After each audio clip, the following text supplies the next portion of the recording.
Online board study channel में दोस्तों विज्ञान का मैं बीपीएससी 7th फेज के लिए बीपीएससी का मैं क्वेश्चन बैंक लेकर के आया हूं, क्योंकि भाई विज्ञान एक ऐसा सब्जेक्ट है बीपीएससी के लिए जिसका क्वेश्चन बैंक टकराता है दोस्तों। ठीक है, तो सबसे पहले भाई क्वेश्चन बैंक को कर लेते हैं कि फिजिक्स में क्या पूछा, केमिस्ट्री में क्या पूछा। तो यहाँ से आपको मैं बताता हूँ। प्रथम प्रश्न है भौतिकी में, देखिए पूछ रहा है प्रथम प्रश्न, भाई दाब का मात्रक होता क्या है। देखिए दाब का होता है मात्रक न्यूटन प्रति मीटर स्क्वायर और पास्कल होता है। इसमें कोई भी ऑप्शन नहीं है, तो आपका उत्तर हो जाएगा ई हो जाएगा। ठीक है, आप लोग मेरे चैनल पर नए हैं मेरे दोस्तों, तो सबसे पहले आप सब्सक्राइब करके बगल में एक घंटी होगा उस पर क्लिक कर लीजिए। जितने भी बीपीएससी के क्वेश्चन बैंक है, यदि आप उसको करके नहीं जाते हैं तो आपके एग्जाम में बहुत कठिनाइयाँ होने वाला है। ठीक है, तो देख करके जाना है। मैं टोटल क्वेश्चन बैंक मैं कराऊंगा। सूर्य का प्रकाश पृथ्वी पर पहुंचता है लगभग 8 मिनट लगता है, 8.3 सेकेंड है ना, 8 मिनट 3 सेकेंड याद रखिएगा। निम्नलिखित में कौन सी अदिश राशि है। तो दाब जो होता है वह अदिश राशि होता है, सबको पता है। निम्नलिखित में कौन सी राशि का मात्रक नहीं है। देखिए मात्रक जो होता है वह विकृति का जो है ना मात्रक नहीं होता है, ये बीमाहीन होता है। ठीक है, वायुमंडल में ध्वनि तरंग होती है। ध्वनि कभी भी ऐसे चलता है, एकदम सीधा चलता है, एकदम जिस प्रकार से कण उसी प्रकार से ध्वनि। तो अनुदैर्ध्य कहते, इसको क्या कहते हैं, अनुदैर्ध्य कहते हैं। लेकिन प्रकाश की बात करेगा तो अनुप्रस्थ मार्ग के आएंगे। ठीक है, 50 डिग्री सेल्सियस का फ़ारेनहाइट स्केल में क्या होगा, याद रखिएगा। इसको एक सूत्र होता है, उस सूत्र के माध्यम से आप चेंज कर सकते हैं। सूत्र का मैं सूत्र लिख देता हूँ, C/100 बराबर F-32/180। इस सूत्र पर रखेंगे तो सेल्सियस को फ़ारेनहाइट में आप बदल सकते हैं। 50 है तो यहाँ पे 50 रख लीजिए और फ़ारेनहाइट में आप लोग निकाल लीजिए समीकरण के द्वारा, तो आपका उत्तर जाएगा 122 डिग्री फ़ारेनहाइट। अगला है कि हर्ट्ज में क्या मापा जाता है। तो आवृत्ति जो होता है वह इसको हर्ट्ज में मापा जाता है, आवृत्ति को। ठीक है, चलिए विद्युत धारा किस उपकरण से मापी जाती है। विद्युत धारा जो होता है याद रखिएगा, ये आपको एमीटर से मापा जाता है। याद रखिएगा, इस प्रकार के प्रश्न पूछे जाते हैं। और विभव की बात करेगा तो वोल्टमीटर से मापा जाता है। ठीक है, चलिए अब देखिए रसायन विज्ञान में देखिए प्रश्न पूछा हुआ है क्या कि आधुनिक रसायन, एक सेकेंड, आधुनिक रसायन शास्त्र का जनक किसे कहा जाता है। तो आधुनिक जो रसायन है उसका जनक लेवोजियर साहब है। कौन है, लेवोजियर साहब है। एक तत्व जिसमें इलेक्ट्रॉन न्यूट्रॉन की संख्या 18 और 20 दिया हुआ है, देख लीजिए इस तत्व का द्रव्यमान क्या होगा।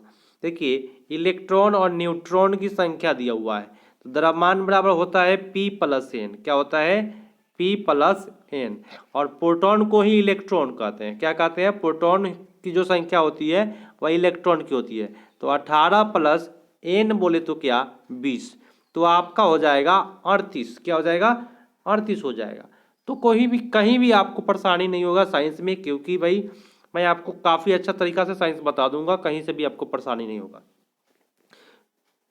हंसने वाला गैस का नाम बताना है। तो नाइट्रस ऑक्साइड होता है, इसका सूत्र होता है N2O। क्या होता है, N2O। तो नाइट्रस ऑक्साइड मारेंगे। ठीक है, याद रखिएगा। निम्नलिखित में कौन सा एक तत्व नहीं है।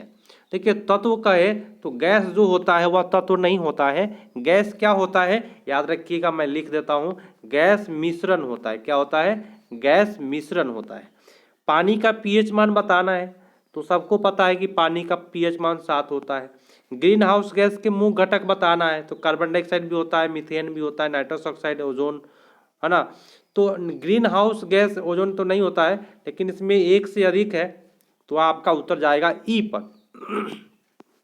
ऑक्सीजन की अनुपस्थिति में बताइए किसमें अनुपस्थित होता है। तो देखिए जो मिट्टी तेल होता है केरोसिन, उसमें ऑक्सीजन नहीं होता है। प्राकृतिक रबड़ बहुलक होता है किसका। देखिए प्राकृतिक रबड़ जो होता है वह आइसोप्रीन का बहुलक होता है।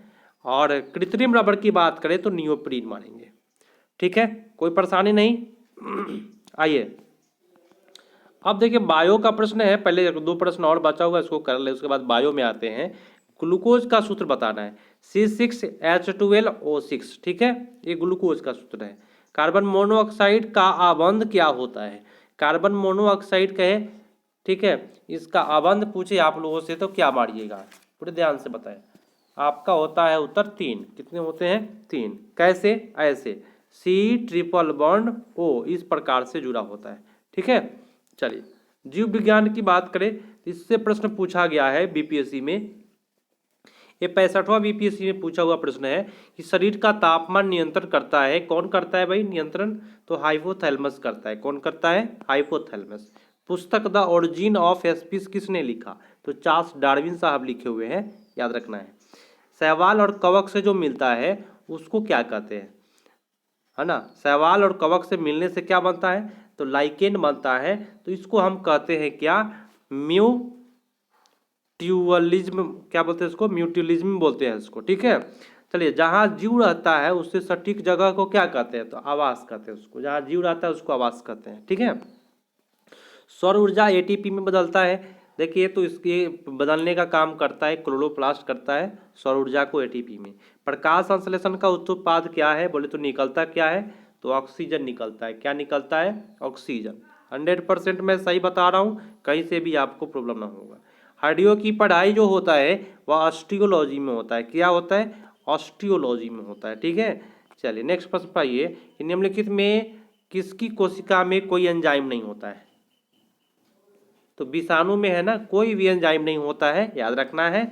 मनुष्य के शरीर की किस अंग में लिम्फोसाइट का निर्माण होता है? तो लिम्फोसाइट का जो निर्माण होता है वह इसमें से तो कोई नहीं है, याद रखिएगा। लिम्फोसाइट का निर्माण जो होता है ये स्प्लीन में होता है, तिल्ली में भी होता है ना, और अस्थि मज्जा में भी होता है, दोनों में होता है। ठीक है, लिम्फोसाइट का निर्माण ये दोनों जगह हो जाता है। ठीक है, तो आपका उत्तर जो हो जाएगा ई हो जाएगा। निम्नलिखित में से हार्मोन में आयोडीन मिली होती है? तो भाई एक ही है, थायरॉक्सिन है जिसमें आयोडीन मिला होता है। और अंतिम प्रश्न है जो साइंस का है, बीपीएससी का क्वेश्चन बैंक समाप्त हुआ साइंस का। फिर अगला मैं पेपर में लेकर के आऊँगा, फिर से साइंस का क्वेश्चन बैंक कराऊंगा। और टोटल मैं, अगर आप क्वेश्चन बैंक कर करके नहीं जाइएगा बीपीएससी के एग्जाम देने, चाहे वो शिक्षक हो या कोई भी, तो आपको दिक्कत होगा। तो मैं टोटल क्वेश्चन बैंक करा दूंगा, मेरे अपने चैनल पर मिल जाएगा आपको। हमेशा हमसे जुड़े रहे, कहीं भी दिक्कत नहीं होगा। सब्सक्राइब करके बगल में घंटी है दबा लीजिए, जैसे ही वीडियो मिलेगा आप लोग उसको 2 बार 3 बार देख करके जरूर जाइएगा। एड्स जो होता है वह वायरस से होता है, सबको पता है। ये आपका समाप्त हुआ दोस्तों। अधिक से अधिक शेयर करना है अपने दोस्त के पास, और आप लोगों को लगातार इस पर लगे रहना है। और जैसे ही वीडियो अपलोड हो उसको 2 बार 3 बार जरूर देख करके ही एग्ज़ाम देने जाना है। तो भैया मिलते हैं अगले पार्ट में, तब तक के लिए धन्यवाद, जय हिंद।